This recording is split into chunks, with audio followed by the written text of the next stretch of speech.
Como se fosse responsabilidade da Mônica impedir isso. O apartamento dela tá sempre aberto para os amigos e a geladeira dela também.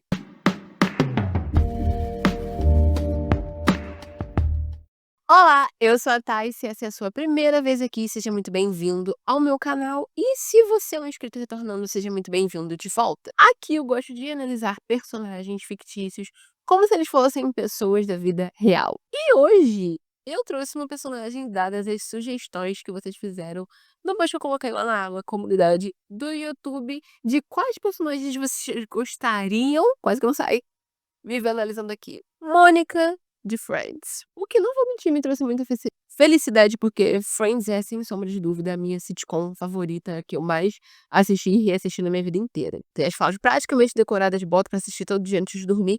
E a Mônica é a minha personagem favorita dessa série. Não só ela é a personagem onde eu mais consigo identificar características minhas, né, então me identificar com ela, como também eu acho que ela é que tem a trajetória mais legal ao longo da série. A Mônica, dentre os 6, é a que mais tinha uma imagem muito certa, muito planejada, de como ela queria que a vida dela fosse. E apesar de realizar os sonhos dela, nada segue da maneira como ela esperava. E ela aprende a entender isso muito bem, por isso eu acho que a Mônica é um bom exemplo de vida a ser seguido. Assim, a série é de humor, então tudo é através de piadas, é jocoso, é tratado de maneira leve. No entanto, a série mostra pra gente que a Mônica não teve uma criação fácil. Ela sempre foi preterida pelos pais que, sem vergonha alguma, mostravam que eles favoritavam o Royce, pelo simples fato da mãe deles achar que ela era infértil antes dela engravidar dele. Nunca ocorreu a eles que a Mônica também seria um bebê milagroso, talvez até mais milagroso ainda se ela tinha infertilidade e conseguiu engravidar de novo. Pra mim, a maneira como eles tratavam os dois diferentes, principalmente a Judy, a mãe dos dois, era simplesmente pelo fato do Roy ser homem e a Mônica ser mulher. Então, na visão deles, principalmente na visão da mãe, o Royce era incapaz de fazer algo errado. Se por acaso ele cometesse algum erro, era porque ele era influenciado pelas pessoas, pelo ambiente ao redor dele. Enquanto a Mônica era incapaz de fazer algo certo, mesmo quando ela dava o melhor dela para atingir as expectativas da mãe. Quando, por exemplo, quando eles convidam os pais para jantar no apartamento da Mônica, quando o Ross vai contar pra eles que ele tá se divorciando e não, minto, eles já sabiam que eles estavam se divorciando, pra contar pra eles que a Carol estava grávida dele. E apesar do choque e da decepção evidentes, a primeira coisa que a Judy faz é virar pra Mônica e perguntar onde é que você estava quando isso aconteceu. Como se fosse responsabilidade da Mônica impedir isso. Não me surpreende nem um pouco que a Mônica tivesse sofrido com obesidade na infância e na adolescência, uma vez que é muito comum que as pessoas, mas principalmente crianças, se voltem para os alimentos como uma forma de conforto. Se ela aparecesse mais na série, eu poderia dizer isso com mais propriedade, mas assim, você pode dizer que a Judy é uma mãe narcisista e que a maneira como ela trata os dois filhos é bem típica do modus operandi de mães narcisistas, que é ter um golden child, ter um filho de ouro, o perfeito, que não comete erros, e o outro filho ser o scapegoat, o culpado de tudo. Então, assim, a Mônica, apesar de muito privilegiada, não teve a infância estruturada que o irmão dela teve. Ela não foi criada pelos mesmos pais. Ela era alvo de críticas o tempo inteiro, ela ficava o tempo todo sendo comparada ao irmão, e ela não recebia o apoio que ele recebia, o que deteriorava a saúde dela. Faz muito sentido naquele episódio do flashback, onde eles mostram quando a Mônica resolveu perder peso e quando ela, sem querer, cortou a ponta do dedo do Chandler. Faz muito sentido que ela tenha decidido mudar de vida e cuidar da saúde depois do que o Chandler falou pra ela. Porque quando ele fala aquilo, ela estava no último ano da escola, prestes a ir pra faculdade, um momento onde ela justamente ia sair da casa dos pais. Ou seja, ela só consegue cuidar de si justamente quando ela não tá mais próxima a eles, quando ela não tá mais ali na tutoria deles. E na cena seguinte, quando eles mostram um ano depois, quando a Mônica aparece e o Chandler comenta como ela estava ótima, a resposta da Judy é empurrar a Mônica pra longe e falar: "Blá, blá, blá, a Mônica tá magra, mas e como você tá, Ross?". Ou seja,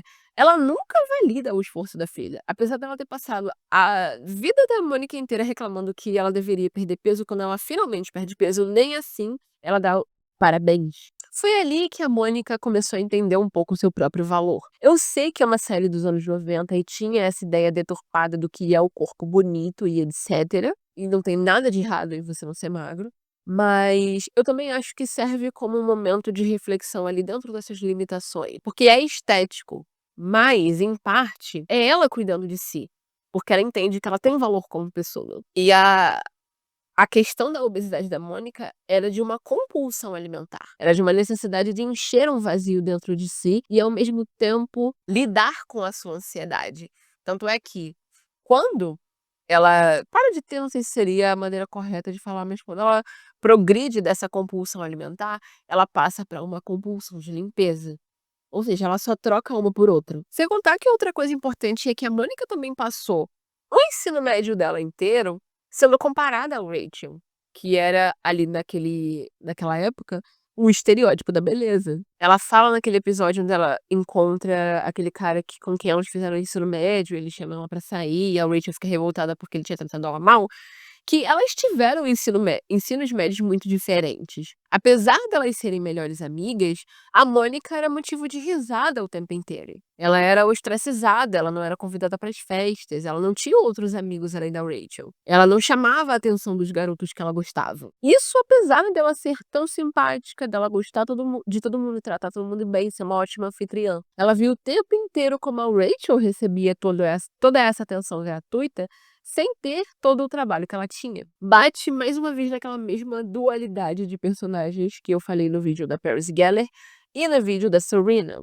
A Rachel sempre foi aquela menina linda e popular e tudo meio que magicamente funcionava pra ela. E eu não tô dizendo que ao longo da série ela também não sofre, não cresce, não aprende muito. Mas, em geral, se a gente analisar criticamente, as coisas meio que caem no colo da Rachel.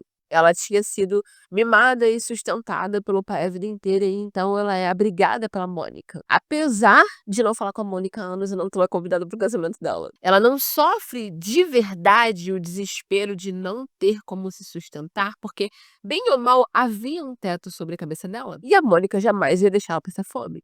Apesar de ter apenas experiência como garçonete e uma carreira acadêmica medíocre, ela consegue trabalhos na área dela com muito mais facilidade do que a Mônica. Por exemplo, o trabalho mesmo, o primeiro trabalho onde ela começa a gostar, trabalhar diretamente com moda e gostar daquilo que ela tá fazendo, ela consegue porque um cara, oferece a ela vaga na lanchonete. Não é porque ela colocou currículo e fez entrevista e conseguiu aquilo sozinha, propriamente dito.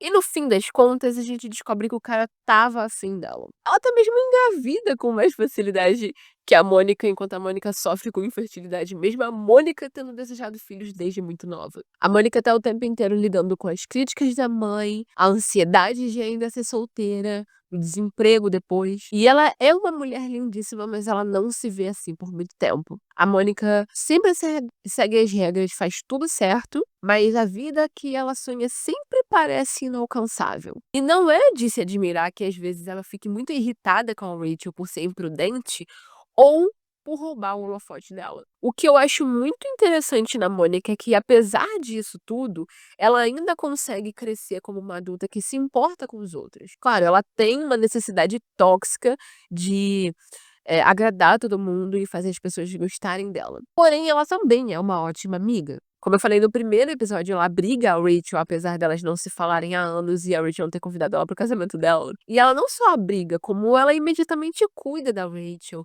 a ajuda a ingressar na vida adulta pela primeira vez. Faz com que ela se torne parte daquela família ali, de amigos que a cercam. Ela sempre coloca as necessidades dos outros acima das dela e trabalha duro pra fazer com que todo mundo se sinta especial. Quantos episódios a gente tem em Friends onde a Mônica organiza a festa de aniversário de alguém? Todo jantar de ação de graças é organizado por ela. Todo Natal é na casa dela. O apartamento dela tá sempre aberto pros amigos e a geladeira dela também. Ela não só é a melhor amiga desse grupo, a melhor em fazer amizades, a melhor em cuidar dessas amizades, como ela é a cola que une todo o grupo, como o Ross fala. A série definitivamente não funcionaria sem ela. Afinal, ela é a mais próxima de cada um dos cinco. Ela é irmã do Ross, foi colega de apartamento da Phoebe, melhor amiga de escola da Rachel, vizinha do Chandler e do Joey. É através dela morar ali, que o grupo se forma. E ela realmente se esforça por esses amigos. A Monica, ela é naturalmente maternal, então ela tá sempre fazendo o papel de mãe do grupo. A boa ouvinte, a conselheira, aquela a quem eles pedem conselhos, aquela a quem eles pedem ajuda no momento de crise. Ela ensina que você deve cuidar dos seus amigos e ser generoso com eles. Que ser generoso com as pessoas que você ama te faz sentir bem. E que sentir ressentimento por familiares ou por amigos é completamente natural, mas você não deveria deixar isso guiar a sua vida. A Mônica também é a típica personagem type A, obcecada, perfeccionista, a responsável, a organizada. E na maioria das séries em Friends não é diferente. A trope da mulher neurótica, ela é mostrada de maneira cômica, de maneira engraçada. Principalmente porque, como a mulher neurótica é muito difícil de lidar, ela não é cool, sabe? Ela não é maneira, ela não é divertida. Geralmente, se importar muito em seguir as regras é mostrado de maneira irritante, enquanto ser relaxado com as suas obrigações é retratado como algo divertido. E por isso, na TV, nas séries, as duas são sempre colocadas juntas. Monica e Rachel, Serena e Blair, Alex e Hayley. No entanto, são justamente as características que tornam a mulher neurótica tão obsessiva, muitas vezes também são os que a tornam tão única e amável. É claro que ela não é perfeita, na mesma medida em que ela ama com intensidade, ela também quer controlar tudo nessa mesma intensidade. E ser obsessivamente controladora é a única maneira com a qual a Mônica sabe lidar com o medo dela das coisas darem errado. E o comportamento controlador dela também pode ser visto como uma maneira dela deixar em xeque esses hábitos compulsivos alimentares que ela tem. No mesmo episódio em que ela sai com aquele cara do ensino médio, ela diz pra Rachel que ela nunca deixa aquela menina comer. Ou seja, indica que ela ainda tem dentro de si aquela compulsão alimentar, mas que ela controla melhor agora. É importante falar também que a Mônica, ela é usada muitas vezes como exemplo de uma pessoa com toque, quando ela é falada em seja quando você conversa sobre ela, seja como ela é retratada em vídeos, seja até mesmo como os próprios canais oficiais falam dela. Quando na verdade a Mônica seria o melhor exemplo de uma pessoa com TPOC, transtorno de personalidade obsessivo compulsivo, do que toque, transtorno obsessivo compulsivo. São distúrbios semelhantes, porém distintos. E o sol foi embora. O TPOC é um transtorno de personalidade.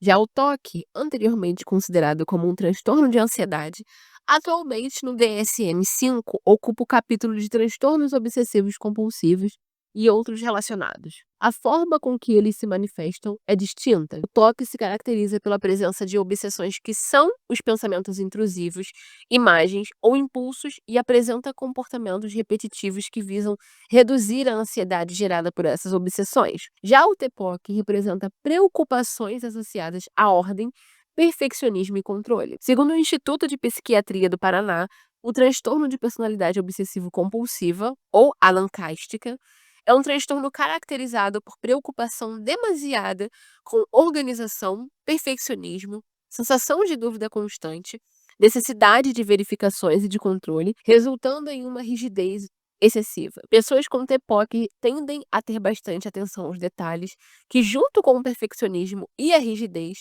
podem acabar prejudicando a realização de tarefas no dia a dia, seja por tomar mais tempo do que necessário ou por não conseguir delegar e pedir ajuda para as pessoas. Não raramente pessoas com esse transtorno se voltam para as suas vidas profissionais, levando rotinas rígidas com listas, procedimentos e horários que devem ser seguidos à risca. Grande parte das pessoas que sofrem com esse transtorno não percebem ele como algo prejudicial, considerando esses pensamentos e atitudes normais. Elas valorizam os traços que possuem e tentam fazer os outros ao seu redor se adaptarem aos seus padrões, porque acreditam que essa é a maneira correta de se fazer as coisas. Para ser considerado TPOC, você tem que ter 4 ou mais dos seguintes sintomas: preocupação com regras, detalhes, listas, ordem, num grau onde o objetivo principal da atividade é perdido. Isso é algo que a Mônica faz em diversas ocasiões. Quando, por exemplo, quando ela fica tão obcecada em organizar o casamento da Phoebe, que ela não deixa eles aproveitarem o jantar de ensaio do jeito que eles queriam. E ela é tão obcecada com limpeza e controle que apenas os amigos descrevendo uma situação onde alguma coisa estaria suja ou fora do lugar já deixa ela ansiosa. Outro sintoma é perfeccionismo que interfere na conclusão da tarefa. E a Mônica é absolutamente assim. Ela precisa de um aspirador pequeno para limpar o aspirador grande. E ela queria ter um aspirador ainda menor para limpar esse aspirador pequeno. É excessivo. Como são a maioria dos processos de limpeza dela. Outro sintoma é ser super consciente, sem escrúpulos ou inflexível com coisas relacionadas à moralidade, ética ou seus valores. E eu diria que ela é assim, porém somente quando em comparação aos outros personagens. Ela é a única que fica preocupada quando a Phoebe diz que se casou com aquele amigo dela que é gay, por exemplo, para ele conseguir o visto. Ela é a única que relembra a Rachel que ela abandonou um cara no altar ou que ela foi atrás do Royce quando ele estava para se casar. Ela se sente horrível quando descobre que o menino com quem ela estava saindo tinha apenas 18 anos. Ou ia fazer 18 anos. Mas eu não diria que são casos onde ela é super consciente de alguma moral, eu diria que foi a moral, eh, exata, na medida exata ali. Outro sintoma é ser incapaz de descartar objetos sem valor, mesmo quando eles não têm valor sentimental. E sim, esse é o caso do episódio onde o Chandler descobre, por exemplo, que ela tem um armário da bagunça, coisas que ela é incapaz de jogar fora e que ela não consegue organizar dentro do apartamento. E quando o Chandler se oferece para ajudá-la a organizar aquele armário para eles terem mais espaço, ela não deixa porque achava que ele iria bagunçar a bagunça dela. Relutante em delegar tarefas e trabalhar com as pessoas, a não ser que eles se submetam a exatamente a sua maneira de fazer as coisas, e isso é absolutamente a Mônica. Ela não aguenta quando alguém muda alguma coisa no apartamento, ela não gosta que alguém limpe o apartamento sem a presença dela pra coordenar. Toda vez que eles têm uma festa, ela tem que ser a pessoa a organizar tudo, e ela decide o que vai ser servido e feito sem considerar a opinião dos outros. Ela precisa ser sempre a anfitriã, mesmo quando ela se mata de trabalhar, porque se ela não for, ela sente que ela deixou algo que ela é boa pra outra pessoa fazer, isso é inconcebível pra ela. Mostra rigidez e teimosia quando a Phoebe fala que ela é difícil de lidar, que ela é high maintenance, ou quando a Phoebe e o Mike dizem que estão imitando a Monica e o Chandler, com ela mandando nele e ele falando sim senhora. A reação instantânea da Mônica é dizer pro Chandler falar que ela não é assim.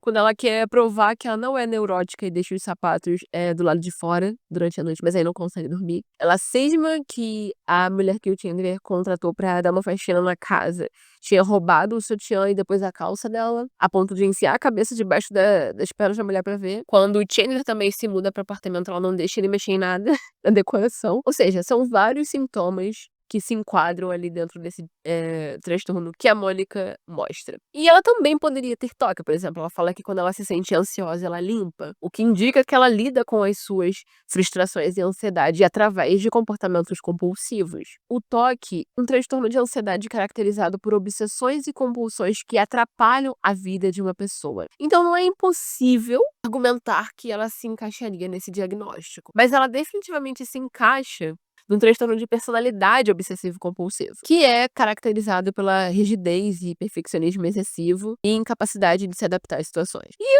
antes que alguém comente, ela é uma personagem fictícia, não tem lógica a analisá-la pela perspectiva de uma pessoa real, blá blá blá blá blá blá. Bom, primeiro, analisar os personagens dessa forma é justamente o ponto do meu canal, mas eu também acho que é uma maneira saudável de gerar esse tipo de conversa. Em primeiro lugar, a gente já vive num país onde ajuda psicológica ou psiquiátrica é muito difícil de se conseguir e é cara, e muitas vezes mal vista pelas pessoas, e muitas pessoas com inúmeros transtornos, seja de ansiedade, de personalidade ou de neurodesenvolvimento, passaram pela vida inteira lidando com isso sem nem fazer ideia de que tinham esses transtornos ou sem sequer saber que eles existem.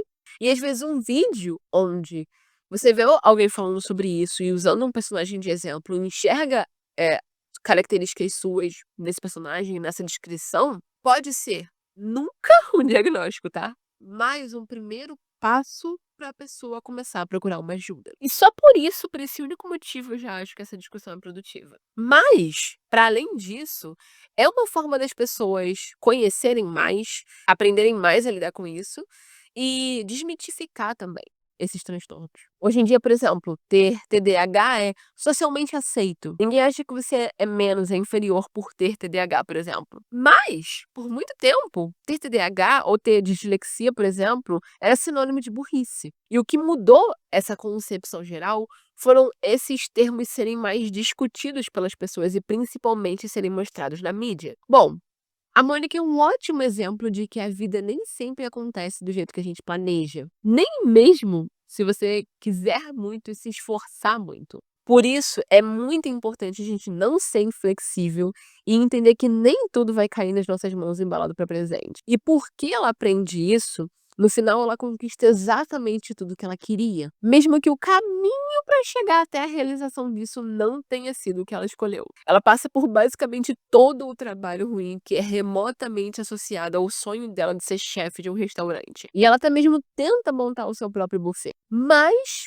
demora muito até a Mônica finalmente conseguir o emprego que era dos sonhos dela. E quando isso finalmente acontece, a gente fica genuinamente feliz pela personagem. Porque ela sofreu muito, ela trabalhou muito duro até chegar ali, então a gente sente que ela mereceu. A Mônica também é uma romântica incurável e desde o primeiro momento da série, ela deixa muito claro o quanto ela gostaria de encontrar um parceiro de longo pra vida e ter filhos. Tal como ela quer ser bem-sucedida na carreira, ela quer ter uma família. E ela sonha com esse casamento perfeito, ela é maternal, ela é feita pra ser mãe. E quando ela finalmente encontra um grande amor, um cara que atendia todas as expectativas que ela tinha num parceiro, é justamente alguém que não tem esse mesmo sonho que ela, ou que já realizou esse sonho antes. Richard. E apesar dela ser muito apaixonada por ele, ela abre mão desse relacionamento, ao invés de abrir mão do sonho dela. E em troca, ela acaba encontrando no melhor amigo dela alguém que ela jamais esperava se apaixonar, alguém que ela não via romanticamente, não o par perfeito,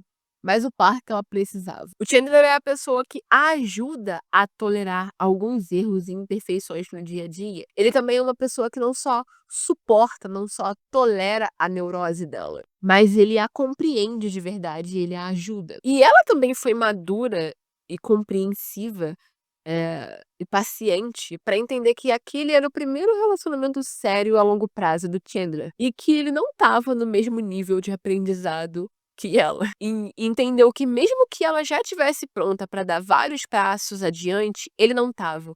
E ela conseguiu esperar o tempo de amadurecimento dele, sem forçá-lo a tomar os passos que ela já queria dar. É o Chandler quem propõe que eles morassem juntos, é o Chandler quem a pede em casamento. E se eu não me engano, é ele também que sugere que eles comecem a tentar engravidar. E assim, mesmo sonhando a vida dela inteira em engravidar e dar à luz ao filho, quando ela descobre que essa não é uma alternativa possível, ela é super racional e positiva com relação a outras maneiras de ser mãe. O que mostra que o sonho dela de fato era ser mãe, era ter um filho, e não a romantização de uma gravidez em si. Ela rapidamente entende isso. O que eu acho muito bonito e muito importante de ser mostrado, principalmente na época em que a série aconteceu, e principalmente porque ainda hoje em dia muita gente enxerga a maternidade como um único caminho, que é você engravidar e ter um filho. Enxerga a adoção como uma coisa abaixo, como uma coisa menos importante, não valoriza isso como uma forma, de realizar o sonho da maternidade também, o que eu acho extremamente preconceituoso e triste. A Mônica mostra como é importante você ser proativa e resiliente, e não desistir, porque ela continua bem firme nos objetivos dela durante a série inteira, apesar da bichinha passar por muitos perrengues. E ela até mesmo deixa de se mudar com o marido para Ohio, porque ela recebe a proposta do seu emprego dos sonhos. E ela diz para ele que não é que ela considerasse aquilo mais importante do que ele, é que era algo que ela precisava fazer por ela. Ou seja, ela é super paciente e ela acaba, apesar de ser uma pessoa que a gente poderia considerar dentro do transtorno de personalidade obsessivo-compulsiva, flexível com relação à maneira de atingir os seus objetivos. Por isso que eu acho que a Mônica é um ótimo exemplo de vida e minha personagem favorita de assistir em Friends. Apesar de gostar de todos, ela é a minha favorita. Bom, é isso. Eu espero que você tenha gostado desse vídeo, que tenha suprido as expectativas de todo mundo que me pediu pra falar sobre a Mônica.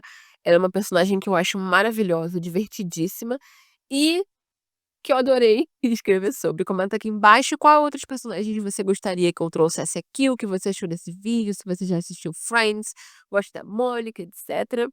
E que outras situações eu posso ter esquecido de abordar aqui sobre ela, que você gostaria que eu tivesse falado. Se você gostou desse vídeo, não esquece de deixar um like e se inscrever no canal pra assistir outros vídeos sobre outros personagens que eu trago aqui e ativar as notificações para não perder quando saem os vídeos novos. Também aproveita e me segue lá no Instagram, @soueutai, e todas as minhas outras redes sociais estão listadas aqui na descrição do vídeo. Um beijo e até a próxima segunda.